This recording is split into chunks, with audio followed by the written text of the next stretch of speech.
Stop thinking about the fact of what about me? What are they thinking of me? And start thinking about how they need what you have. So as long as you stand on that stage in service to them, knowing that whatever you say is of value to them, it doesn't matter what you look like. They're not going to be judging you.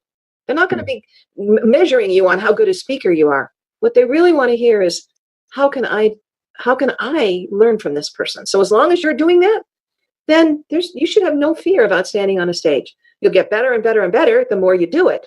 But remember that you're doing it in service to them. And if you don't deliver your message, you are doing them a disservice.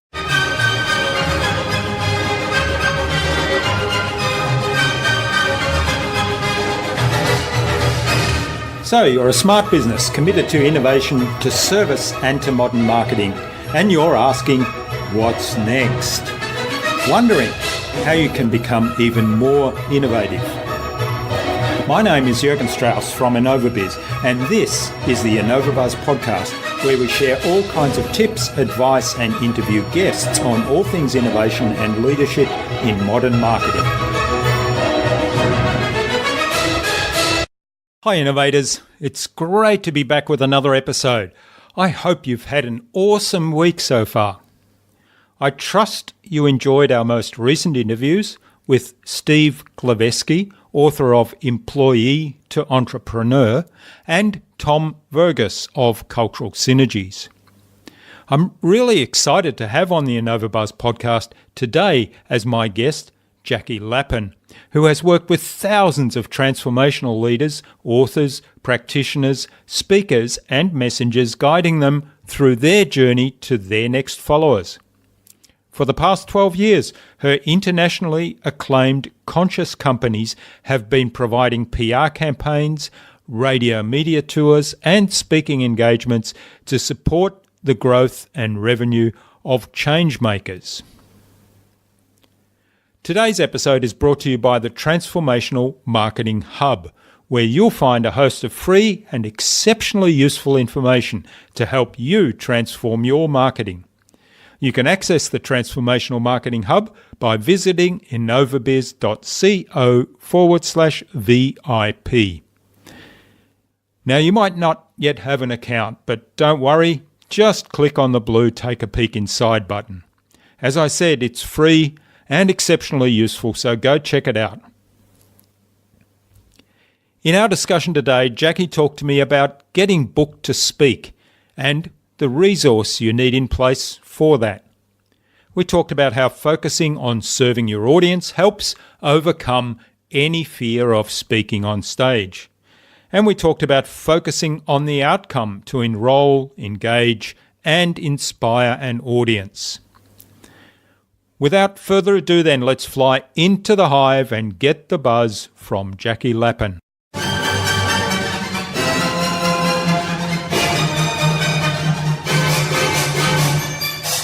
Hi, I'm your host, Jürgen Strauss from InnovaBuzz, and I'm really excited to welcome to the InnovaBuzz podcast today from Westlake Village in California, the USA, Jackie Lapin, who describes herself as a transformational connector. She helps leaders, authors, speakers, and businesses to develop and deliver effective messages to their audience. She's also creator of Speakertunity and Speaker Cities, and she was telling me that she has a couple of other products that are branded to match people up in radio media and book themselves on speaking and presenting and summit opportunities. So welcome to the podcast, Jackie. It's a great privilege to have you as a guest. Jürgen, thank you so much. I'm delighted to be here. I so appreciate the invitation. We're excited to see where we go today. Yeah, looking forward to it. Now, Jamie Greenberg, who was our guest on episode 117 of the InnovaBuzz podcast, suggested we interview Jackie and introduced us. So a big hello to Jamie.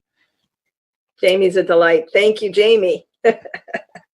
Now, Jackie, you help people create more impact and make change with their presentations, whether that be speaking, podcasts, videos, summits, or even written material. Now, since those things are pretty core to all marketing, I'm really looking forward to unpacking those topics some more with you today. Before we start talking about all those things, though, tell us a little bit about your background. So how did you get to where you are today, and what were some of the pivotal moments in that journey? Well, you'd probably be surprised to find that I was one of the first women sports writers in America. Oh. I decided what I was going to do at 11, and at 20, I was at the Detroit Free. 21, I was at the Associated Press and on the front pages of the LA Times. And at 22, I was at the Washington Post. I used that as a springboard into the public relations business and began one of the largest sports special events in cable television PR agencies in America, and drove that for about 17 years with a world-class client list, everybody from the Toyota Motorsports to the Golf Channel to Seagram's, Showtime Boxing, and I can go on and on and on. And the last thing I did was I launched the worldwide poker phenomenon with the World Poker Tour, which was really exciting, and drove that for about 5 years. A few years after that, I wrote a couple of books in personal growth. The media was changing. It was going in an entirely different direction. It was becoming harder and harder to get clients on. But my personal growth books were doing great because I built massive radio lists to reach out to all of those media that really were interested in that kind of content. And by the time that my second book was out, which was the best spiritual book of the year at the International New Age Trade Show, I decided that I really, really wanted to focus on the messengers of the world, the people that were changing the world in better ways. Somebody who had a solution for people to make their lives better or their business more successful. And that's when I rebranded as Conscious Media Relations. And from there, people started asking me, can I book them for speaking engagements? And I decided rather than doing it for them, I would give them the leads. So my business doing radio media tours for personal growth authors morphed into a service where I also provide them leads in radios, podcasts, virtual summits, and speaking on stages. So that's the chronology of how I get to where I am today. Okay, so give us a snapshot then of, you mentioned a couple of things there, but what you do specifically and why you do it. You did touch on that, but maybe you could explain a little bit more. Sure. I help people get booked in a nutshell. And I do that by providing a done-for-you service where I do radio media tours, well, I should say radio and podcast media tours, where we reach 3,000 personal growth radio shows, 400 health and wellness, 700 podcasts, plus morning drive and general talk shows throughout U.S. and Canada. That's one service. But the others are all branded under Speakertunity. And under Speakertunity, I have 3 subscription services that are each one only $35 a month, but we give people leads for speaking engagements at Speakertunity Speaker Leads, or we give them Speakertunity Radio Insider, which gives them 25 radio shows and podcasts every month. And we also have Speakertunity Summits, where we give them intelligence on virtual summits that actually are looking for guest presenter seats. Most of the time when people hear about telesummits and virtual summits, it's when they show up on their desk. And that's, I should have been in that. Well, we're telling you about them in advance. And I'm really I had a couple recently where I basically I was on the list and it was being marketed to me and I thought, I could have been on that. Exactly. Yeah. And so we're trying to solve that problem.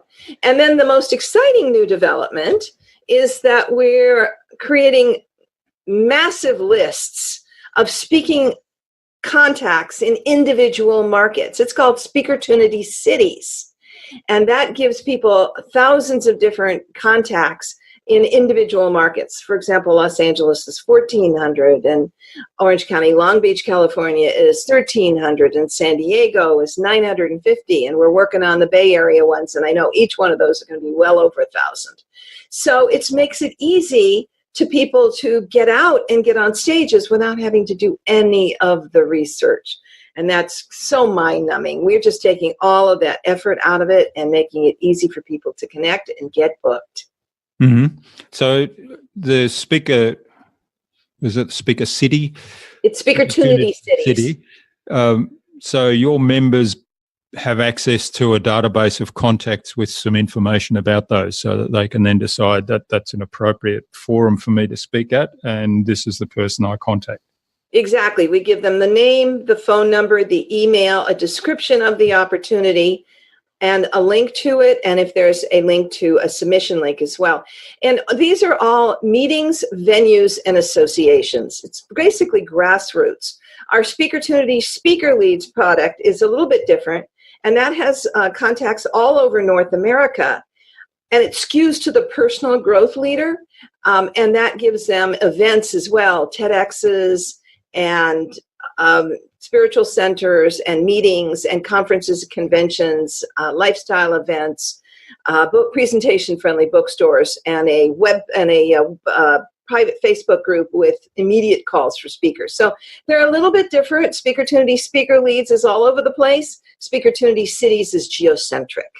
That's the distinction. Okay. So let's say somebody wants to, well, let's take me. Let's say I want to get in front of an audience. I want to speak about a certain topic, and I sign up for a service with you and have all this information at my fingertips now. What are some of the things that I need to do to get prepared so that people actually want me to come and speak? Well, you should put together a good speaker one sheet. That's a benefit-driven sheet that explains why you are perfect for that audience. That's the most important thing. Then you want to get some good speaker reel. In other words, you want video of you out presenting in front of an audience, engaging with that audience. And it can't be cell phone video. It's got to be professionally produced, or at least look professional, and good lighting, good sound. And you want 3 to 5 minutes of that so that you can include that in the email that you are sending to the speaker booker. And you really want to be in a mindset that you're going to actually commit the time to it.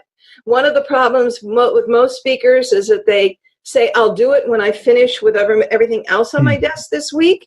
You really have to book time in your schedule to pursue speaking engagements. And that's when it's going to get done.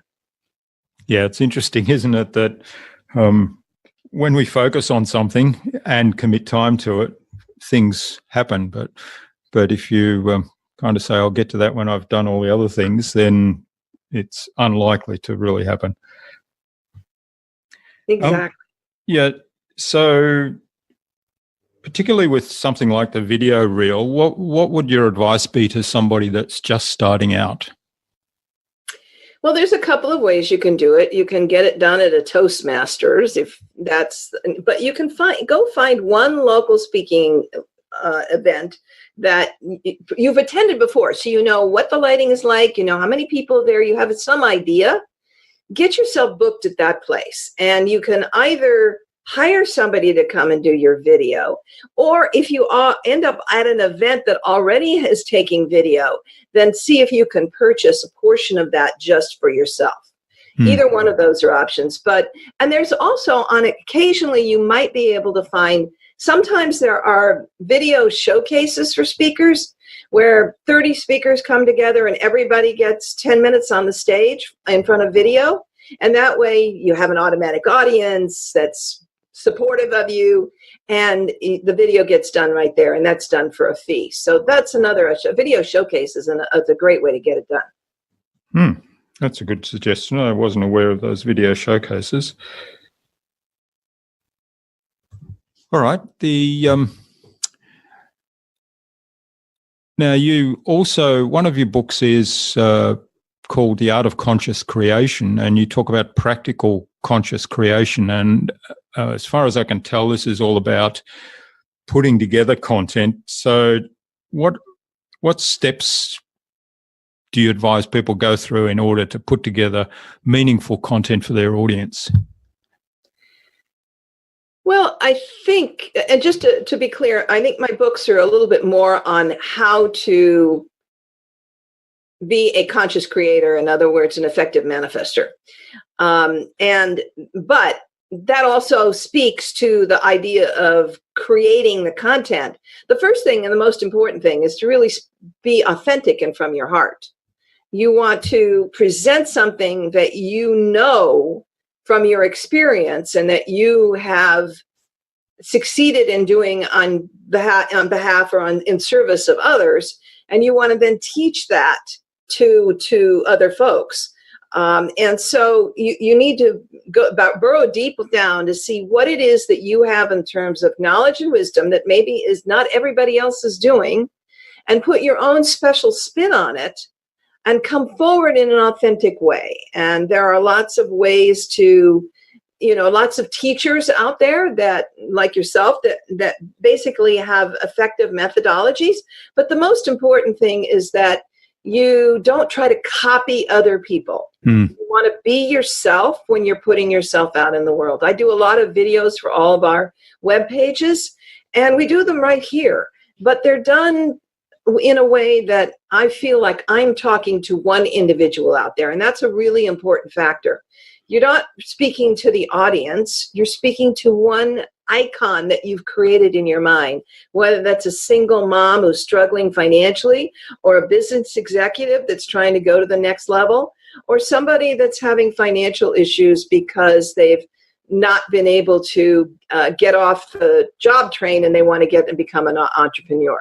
So think about that one person who is your ideal party and build your program toward them.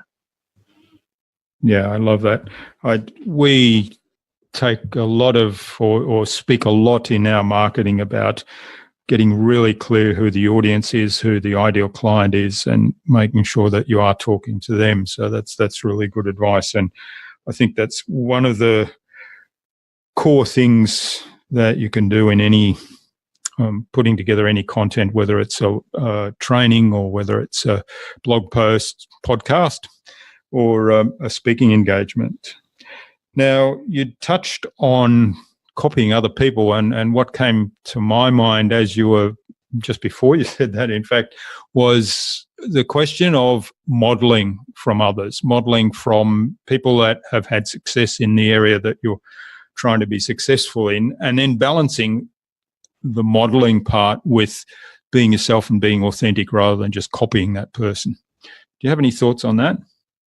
Well, I think the first thing you have to ask yourself is this approach right for me? You can have somebody who has a methodology that you can take portions of if it doesn't suit you. If you think that somebody has a great lead generation sequence and they've taught you great things, but they're a little too hard sell for you, then you back off, adapt the parts that work for you, and then adapt it to your own personal style. I think that's really the key. Yeah, that's good advice. All right. So tell us a little bit more about the radio media tours, because you mentioned those a couple of times, but then we talked more about the speaking opportunities. So what's that about and how does it work? Well, somebody comes to me if they have a book to either launch or relaunch that is somehow impactful in terms of whether it's mind, body, spirit, or personal growth, self-help, empowerment, something that improves us and the planet, whether it's parenting or relationships along those lines. I read the book. I write a very compelling pitch letter. The pitch letter is sort of the secret sauce. I mean, writing has been my craft since the beginning of my career. And then we send it out to all 8,000 radio shows and podcasts. And then when those people get excited, they respond back and they say, yes, I want to book this person, or yes, I want to read the book and possibly book this person. And then we put together a slate of a minimum of 30 interviews and can go up to as high as 75 if the topic is really exciting and powerful. But we know that we have media that loves this kind of content, that's really hungry for it. It's one of the reasons I left mainstream media, because I knew that we had lots of regular broadcast radio shows, but also internet, podcasts, and satellite that love this kind of content. So why not just feed them? And frankly, some of them come back and say, what do you got for me this week? I need some things. So, they love what we offer them. And so they're thrilled to book our hosts.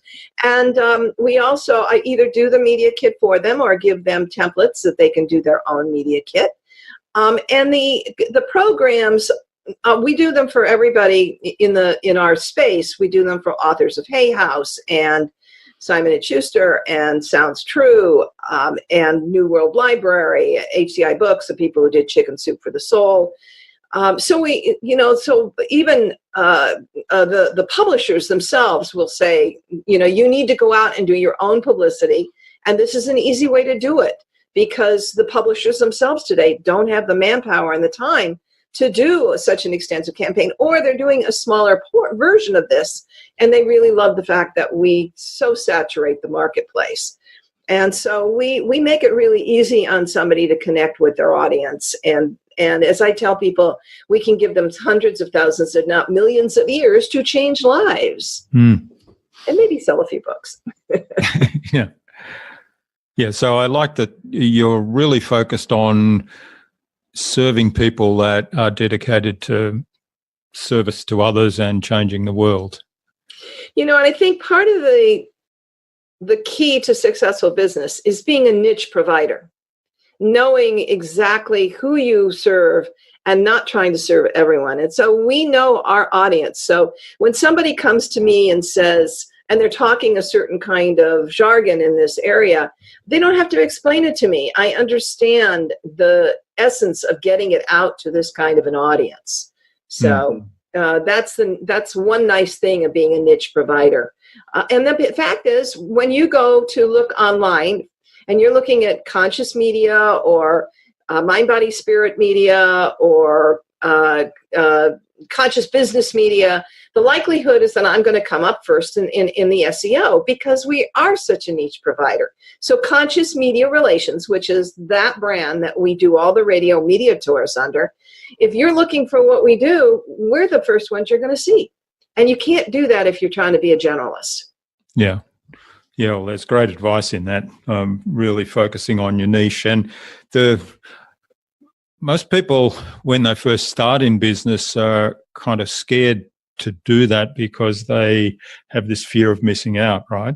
And it's actually counterintuitive, because when you do focus down on that niche and as you have, getting your message really clear and a good match for who the target audience is, then it just everything suddenly falls into place and your business grows like crazy. Well, it's certainly been, after 10 or 11 years, we did 25 of them last year. So it really pays off to be right in your niche. Yeah. Wonderful. All right. Now, tell us a little bit more about the booking yourself service. So how does that work? You provide the context and you put together a package for people to... well, the nice part about that, so we have the Speakertunity resources, and they can avail themselves of any of them. We also have a training program called the Get Book Training Program. And you can find it at speakertunity.com. And that's how we tell people here's wonderful training videos on how to write your own Speaker One sheet, and how to speak to the booker in writing in person, how to write your radio TV pitch letter, how to write your media kit, and how to get virtual summit ready. And that one's really got a lot of list building skills in it, because a lot of the virtual summits have a minimum list size. So we want to tell people how to build their list before they even start looking for more virtual summits, so that they qualify. So we give people a lot of advice on that, as well as how to pitch the virtual summit host in that particular module. So, for us, what I do is hopefully provide the vehicles so that if somebody is out there to do it themselves, they got lots of shortcuts here.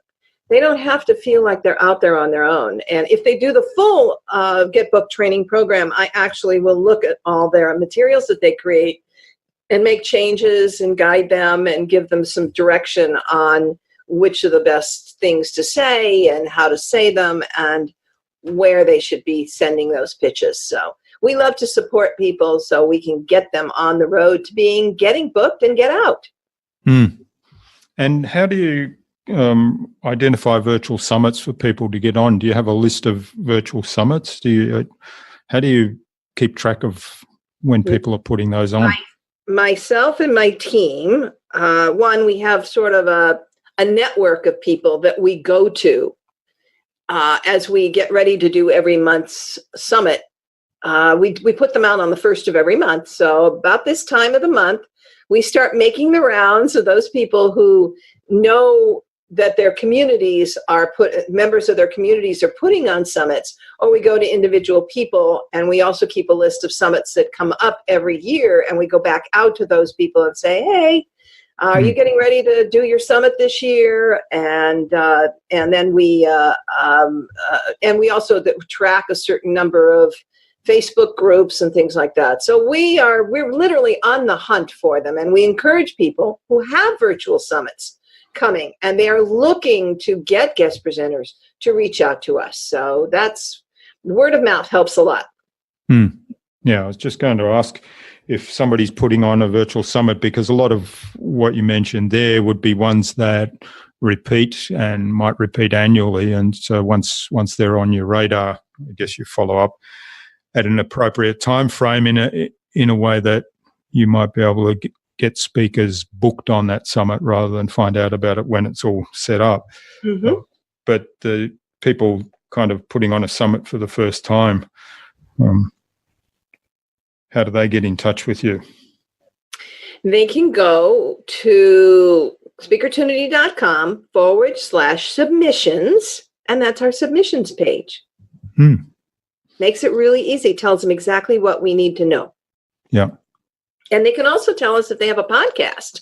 There's a form there for podcasts as well, or if they have a speaking engagement or speaking event that they're looking to fill speaking slots. So we have all three of those forms there. Mm-hmm. All right. That's a good resource to have for people putting on those events. Absolutely. Yeah. All right, Jackie. Now, you talked a little bit, I think, in one of the podcasts I saw, or maybe it was a video I saw, about putting together an impactful one sheet and a speaker package. What kind of things should be in there? You talked about the video reel, which I'm guessing you would link to, but what other things should be there? Well, the first and foremost is the positioning of the speaker one sheet isn't about your credentials. It's about the audience. So your headlines and your text have to gear to what is going to be the outcome. What is the solution for this audience? Why should they care about you, in other words? What are you going to offer them that's going to change, heal, improve their lives, make them more money, whatever it might be? So it includes an impactful headline. It includes a knockout biography of probably 5 to 7 paragraphs, including all your achievements and your background and what you're an expert at. Then you have 1 to 3 different presentations. Describe them in a short description and maybe a couple of bullet points. And then you want 1 or 2 testimonials that will speak to why people want you on their stages, and then a great photograph. And it could be a headshot, could be a half a body shot. It might be you on stage. However, that will show you being dynamic. So those are the key elements of a speaker one sheet. Yeah, that's really good. And it's a lot like publishing any content, really, isn't it? It's not about you, it's about the audience. Exactly. And the thing that's so impactful about speaking is that you give content, you give value before you then ask for the order, essentially. So it's really important that when you're putting a presentation together, it's not all sales pitch. It's 80% content, and then you give them an opportunity to experience more of you, to get more of what they've already been caught up in and excited about. It's an offer, it's an invitation. It's not a sales pitch. Yeah, that's really good advice, and it ties in with our philosophy around any publication, really, in terms of putting information out there that is really useful to the right audience. So knowing the audience is important, and then giving something that is really useful to them, and rather than selling, educating, informing. So that's great advice. So I like that. You've structured the speaking very much along the lines of writing content as well, in terms of where I see the value of content. And if you look at the structure of these things, they have all of that in common, don't they? Yes, it really does. And because the more generous you are with your time, your energy, and your knowledge, the more you're going to attract people. And that's the difference between push and pull marketing. People, when you give, people will come toward you and they want more. When you push, then they're going to back away. So what's your advice? There's a lot of people that talk about selling from the stage and promote techniques for doing that. What's your advice to approach that? Because to me, some of that information still feels a bit tacky and stilted. You sort of have this presentation and all of a sudden somebody then goes over into the sales thing, and it's like they've flipped a switch and suddenly they're a used car salesman, and before that they've kind of given you this useful information. Well, I think that the difference is when I address a speaking engagement where you actually have time on the stage and you're getting people to come to your programs. I call it a speak to enroll program, a speak to enroll speaking engagement, as opposed to speak to sell. Yeah. Because what you really do is enrolling people, engaging them, offering them, inviting them. And yes, you need to talk about what the benefits are. And you need to paint a picture of what the outcome will be. What will life be like when you've done this program? Those are really important images. But the problem is, and many times people make people feel uncomfortable and pressured. And I think the modern way of doing it is making people feel like they're valued and appreciated. And wow, I can value and appreciate you more if you stay with me. There's so much more I can give you. That's great advice. And it's just such a small mindset shift, isn't it? And yet the whole outcome-driven thing comes from a point of service to the audience. Well, and a lot of times one of the resistance people feel to speaking, and you've heard this, I know, that the number one fear of human beings is public speaking. There's a big difference. There's a simple thought that you can put in your mind that will shift that.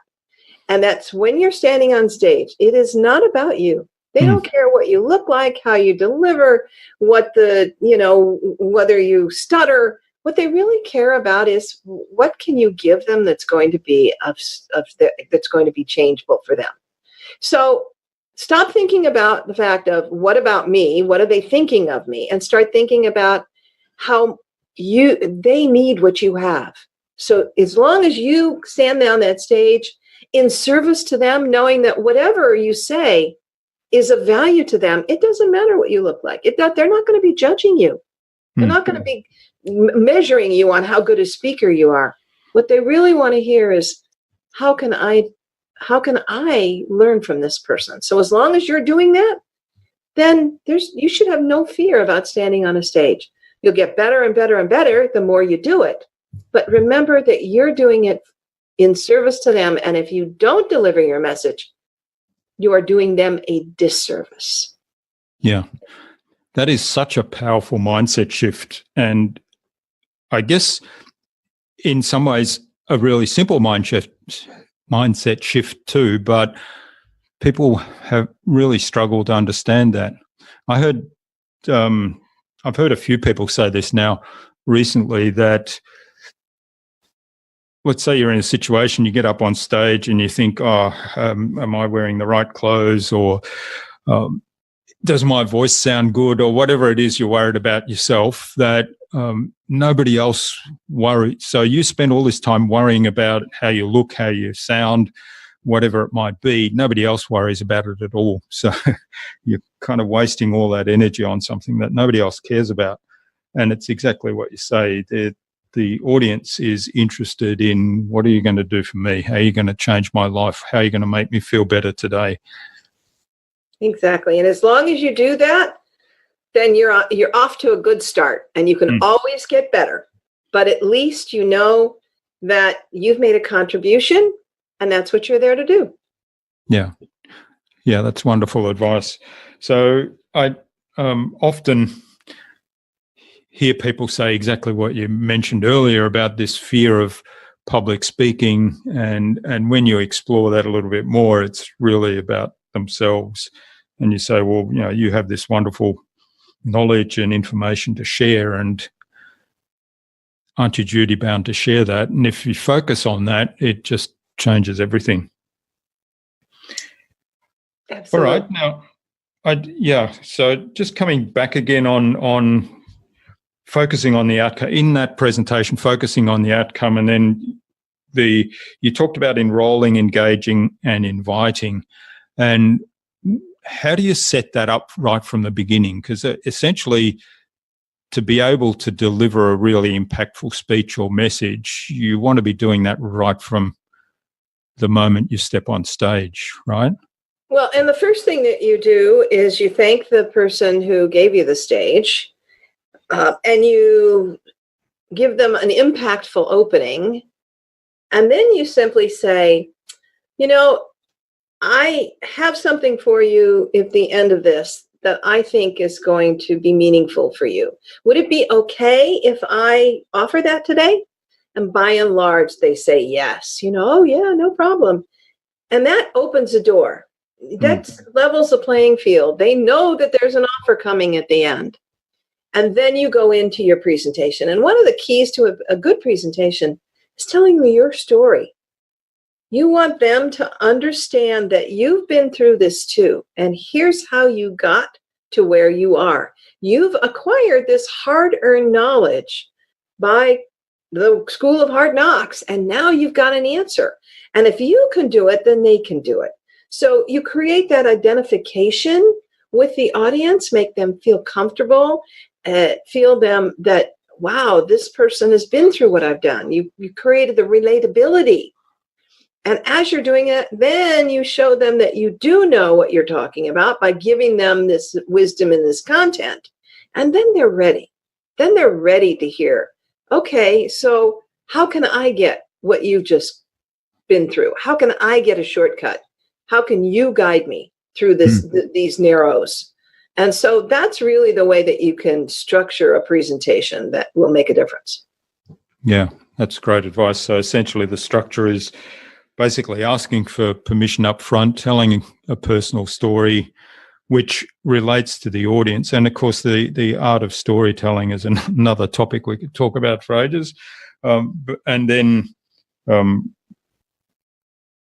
thinking maybe giving some options for how to now work forward.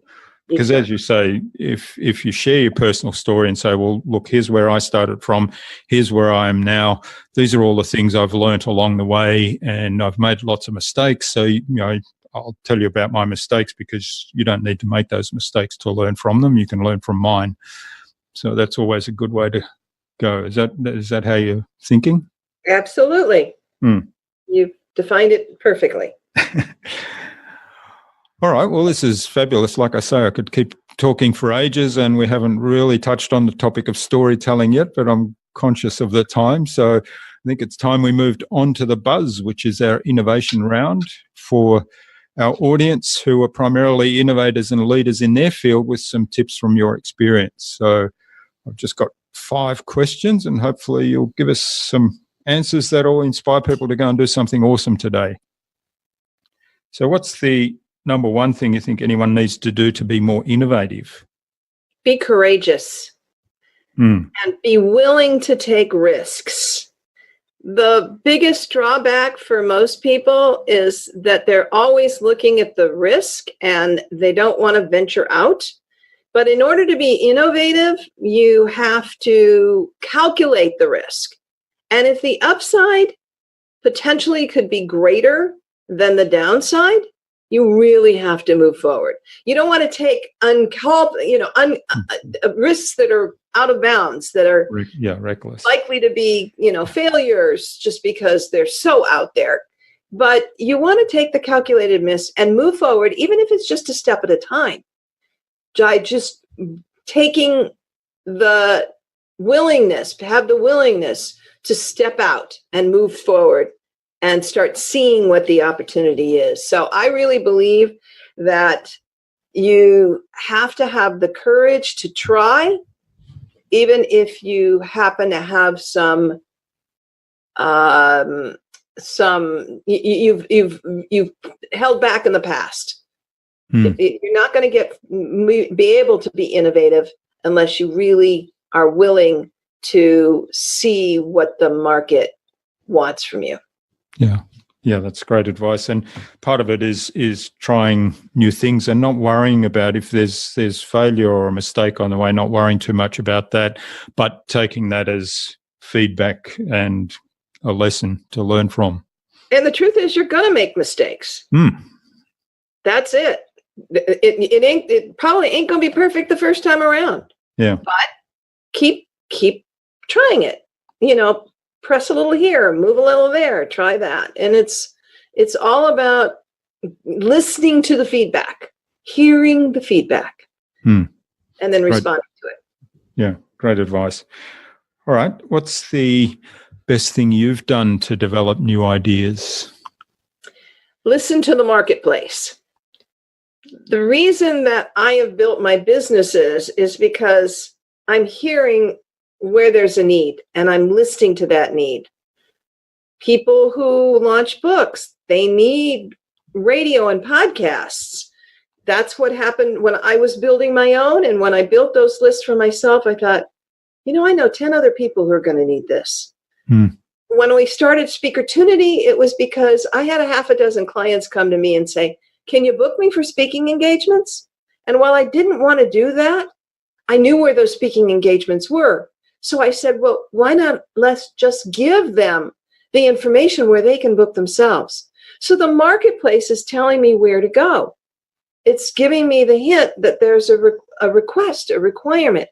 Listen to what people are telling you and let the market guide you. And you will then be able to fill a void that others have not yet done.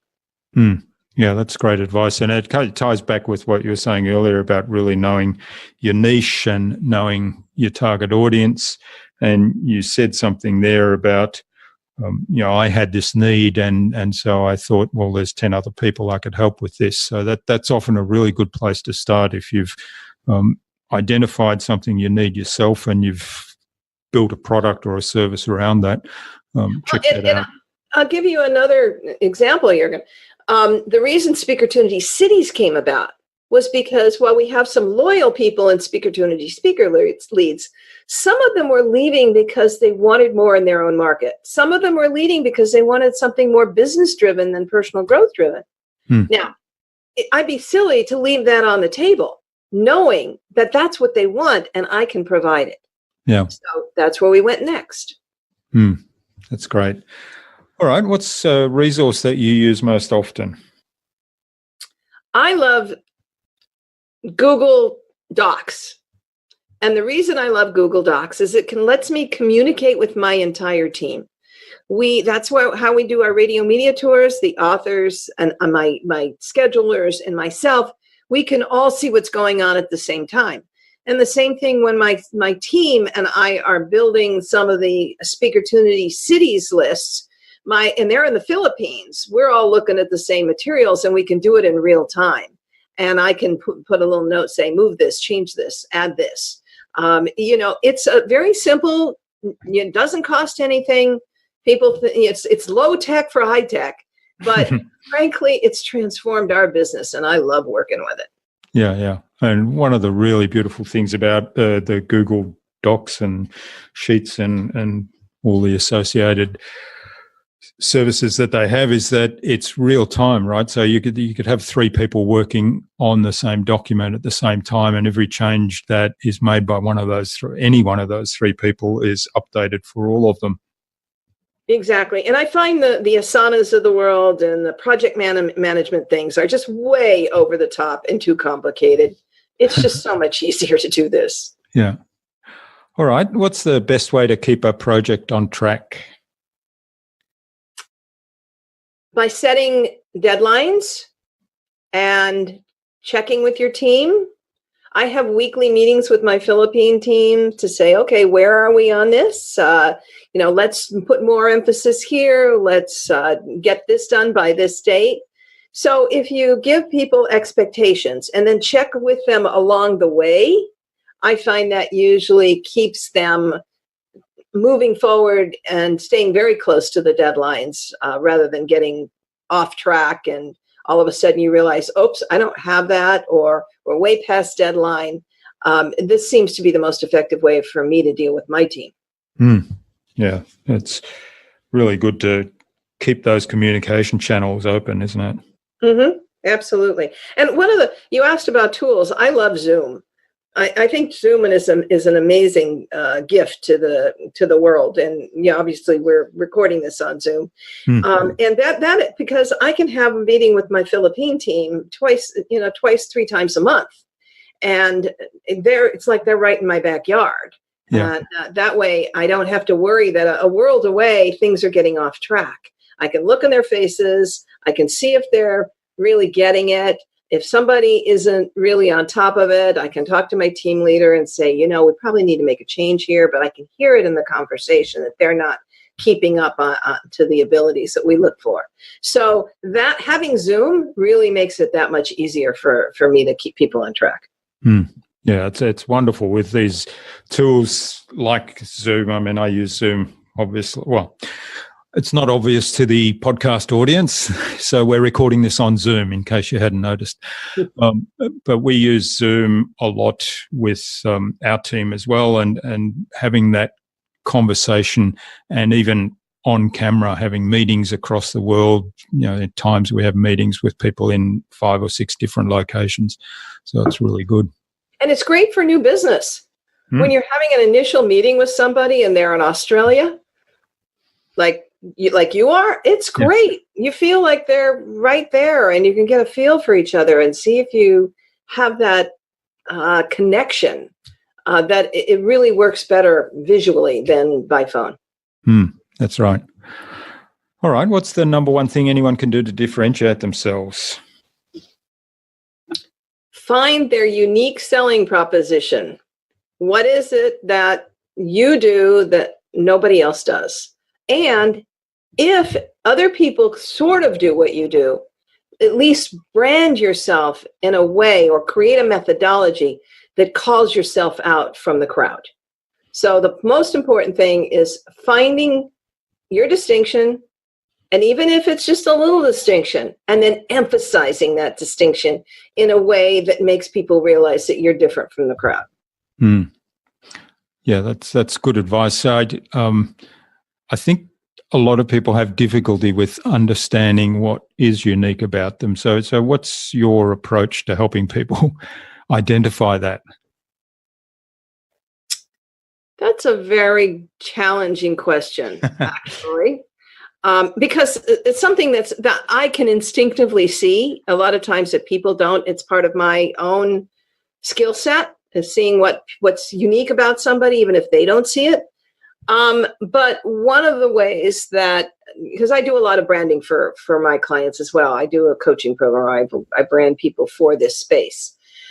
And I think one of the most important thing you can do is talk to your clients. Talk to the people you serve. What am I doing that's different than other people? What is it that I do that makes you feel that I've given you value? And the more you can hone that and sense that, then I think that will point you in the right direction. Yeah, that's really good advice. That's where I was expecting you to go, actually. But yeah, so that's good advice because it's consistent with what you're talking about earlier. You're defining your niche. You're really clear about who you're serving, and then you can speak to those people and find out, well, what is it that you like about me, and what is it that's adding value that's unique to me? And then that opens up other conversations, which comes back to some of the earlier questions about being more innovative in terms of what else could I be doing to help you? Well, just to give you a distinction, when I created my second book, Practical Conscious Creation, so I have this personal growth expertise that I don't even talk about generally in my interviews, but because that's the other half of my life. But when I went to create something that was distinctly everybody else, the secret had just come out. Everybody was talking about manifesting, and that wasn't the talk I wanted to have. So I created something called Practical Conscious Creation, how you can go about your daily life doing things that will raise your personal frequency. And that was such a different take on the whole space of manifesting that I had 100 radio shows, and at that time there weren't podcasts, for that particular book, just simply because it was so different than what everybody else was talking about. So I might have been talking about what a whole lot of the rest of the world was talking about it, but I did it in a distinct and unique way that made it really distinctive for people, that created value, that created a new path to getting where they wanted to go. Yeah, it offered a different take on it with your unique. And so that's what you can do. Even if what you're doing is very much like what everybody else is doing, if you can come up with a way to position it distinctly and differently, then you're halfway there. All right. Well, thanks, Jackie. This has been really great. Now, where can people reach out and find out more about you and all the services you offer, and maybe even say thank you for all that you've shared with us today? Well, I appreciate that, Jürgen. So they can find me in two places, actually three. Conscious Media Relations. That's if they're interested in the radio media tour. Speakertunity.com if they're interested in our $35 a month services of subscription services. And SpeakertunityCities.com if they're interested in our geocentric lists. We are growing that list. Where we're headed is we've now got about 6 or 8 of them done. But we're going to hopefully have 30 of them in North America by the end of 2019 and 60 by the end of 2020. So if we don't even have your city yet, you can always fill out the form at the bottom of the page and tell us what you're interested in and what you want. And then they can always email me, Jackie@speakertunity.com. And that's Jackie@speakertunity.com. So I am delighted to chat with anybody and see how I can be of service. Excellent. And we'll post links to all of those places in the show notes so people can just click through and find out more. So what's the number one piece of advice you'd give to any business owner who wants to be a leader in innovation and in their field? Trust your instincts.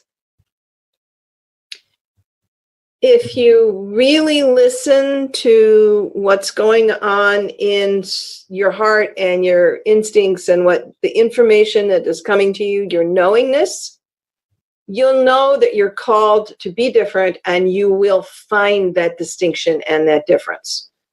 So don't turn off that says, that's not good business, or, that's something that I'm not really skilled for, or whatever. Listen to that intuition and it'll guide you to the right place. Excellent advice. All right. Well, thanks so much for sharing your time and your insights with us today on the InnovaBuzz podcast, Jackie. This has been really fantastic. We've covered lots in terms of public relations and getting onto stages of various kinds, and then talking a lot about speaking and what's important in serving your audience as a speaker and as a presenter. So I've really enjoyed this. I've learned a heap of new things as well. And I need to ask you one more question. Who would you like me to interview on a future InnovaBuzz podcast, and why? I think that I have one of my radio media tour clients, Claudette Rowley, who's got a book called Cultural Brilliance that I think you might have fun with. Yeah, that's an intriguing title. So we might get an introduction to Claudette from you and have her on a future InnovaBuzz podcast. So as I said, thanks again for all that you've shared with us today, Jackie. I wish you all the best for the future, and let's keep in touch. Sounds great, Jürgen. Thank you for having me. It's been a joy.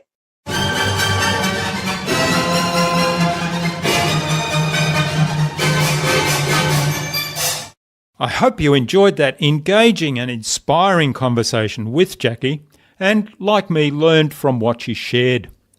Some of the messages that really caught my attention today were delivering content from the heart with a service mindset and an authentic way to sell from the stage. I'd love to know what you took away from Jackie's episode. Leave a comment below the blog post, which can be found at innovabiz.co/Jackie Lapin. That is JackieLapin. All lowercase, all one word, innovabiz.co/Jackie Lapin. You'll also find contact information for getting in touch with Jackie there, as well as links to the Speakertunity website, the Speakertunity Cities site, her books and training programs, as well as the other resources we spoke about in the conversation. Jackie suggested we interview Claudette Rowley, author of Cultural Brilliance, on a future InnovaBuzz podcast. So Claudette, keep an eye on your inbox for an invitation from us to the InnovaBuzz podcast, courtesy of Jackie Lapin.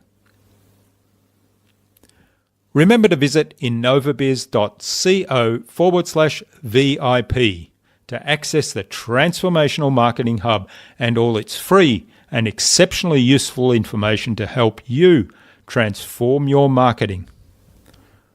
Also, check out our Tales of Marketing Transformation show at talesofmarketingtransformation.com, where each episode will provide one valuable message to guide you on your journey of marketing transformation.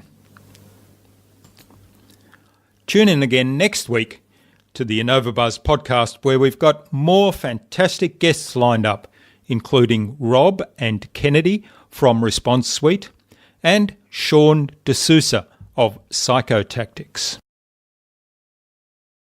Stay connected. Subscribe to the InnovaBuzz podcast so you'll make sure you'll never miss another episode. Head on over to innovabiz.co/subscribe. We'd also love you to leave us a review, because what you think matters to us. Take some of the ideas you've heard today and apply them in your business. Any thoughts, ideas, suggestions or questions, then share them in the comments below the blog post. And remember, if you want to get better marketing results than you ever have, join our fantastic Facebook community at the Tales of Marketing Transformation Facebook group. All you have to do is go to innovabiz.co/TMA. It's free to join. I hope to see you there soon. Until next time, I'm Jürgen Strauss from InnovaBizz. Remember to be awesome and keep innovating.